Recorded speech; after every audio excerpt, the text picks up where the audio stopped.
Welcome to another episode of 5 Games, 5 Minutes from www.aconelectron.co.uk.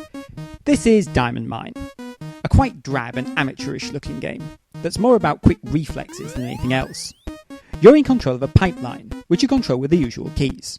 Once your pipeline starts moving, you can't stop it until it collects a diamond or runs into a wall or one of the patrolling bugs.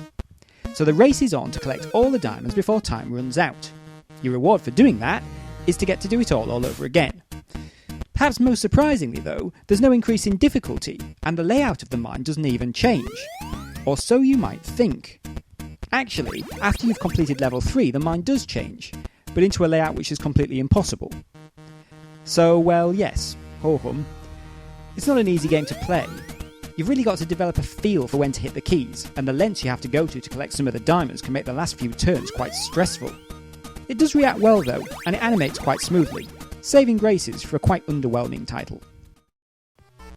Zany Kong Jr. is one of Superior's earlier platform games. It's done in a nice high resolution mode, and it bounces along at a fair speed. You're a gorilla on the trail of Morris, a man who bears an absolutely uncanny resemblance to Nintendo's Mario. Morris is holding one of your family members prisoner at the top of the screen. It's your job to get to him. It's difficult though, because as a gorilla with prehensile hands and feet, you can climb, descend and swing between ropes, but you can't jump from one of the ropes to another one. Worse, false teeth, yes, really, are also wandering aimlessly around the ropes at double your speed. What looks to be an easy route to each key, therefore, can be quite deceptive.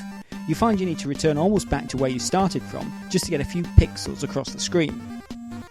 The animation and the sprites are cute, and there's a lot of variety to the levels, but the game feels too unfair to be addictive, even if it's not the worst of its type. P.S. It was also released as Killer Gorilla 2. Cosmic Camouflage is a game in the style of Aconsoft's Meteors, but with a whole host of additional features. Firstly, there are the traditional asteroids to contend with. Each time you shoot these, they split into 2 smaller pieces. In many versions of this type of game, they split once, and the smaller ones split once again. Here though, they only split once. In addition to them comes Starcraft, Octonoids and Decanoids, which either bounce around the playing area or home in on your position. Blasting these results in spores, which are much smaller and much more difficult to shoot, following you around and requiring considerable skill to get rid of. You also have the ability to warp, drop a radiation bomb or camouflage yourself. These features are meant to be used to get you out of difficult situations. The duration of camouflage cover, however, seems woefully short to be of any real use. Because Cosmic Camouflage was only supplied as part of the compilation Play to Gain Sam 4, a few of you may have missed it.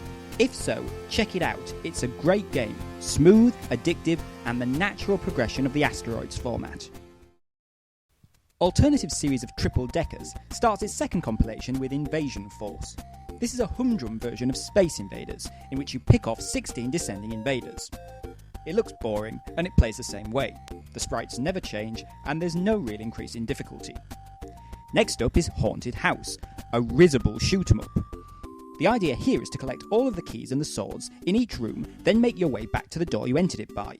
There are zombified aliens pottering around too, which you dispatch by shooting them, but you can only fire sideways. You can't leave until you've killed them all. There's a steady increase in difficulty, but the blocky movement of all the sprites destroys most of the playability. Finally, we have Parachute. Your mission is to, quote, rescue, unquote, parachutists leaping into the sea.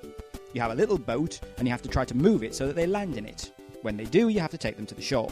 As soon as 3 of them drown, you start again, otherwise the so-called game just continues forever. Triple Decker 2 is an incredibly sad collection of games that had no business being released commercially at all. A&F Software's mindless shoot-'em-up Kamikaze is the victim of a multitude of sins. You control a laser base, and the aim is to clear each screen, in turn, of the planes, helicopters, or whatever exists after level 3. The problem, however, is that the game is just horrible in every way. Firstly, it's far too fast, even if you pick the option for a slow game. Secondly, the movement is far too jerky. Within a fraction of the second, the plane that was at the top of the screen is at the bottom.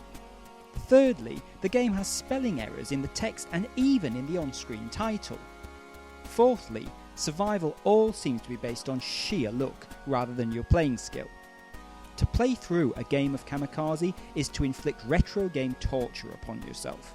You can't even say it's frustrating, it's just plain stupid. There are so many better versions of this type of game that I had no desire to persevere with it. Not the worst game ever by any means, but really, really bad.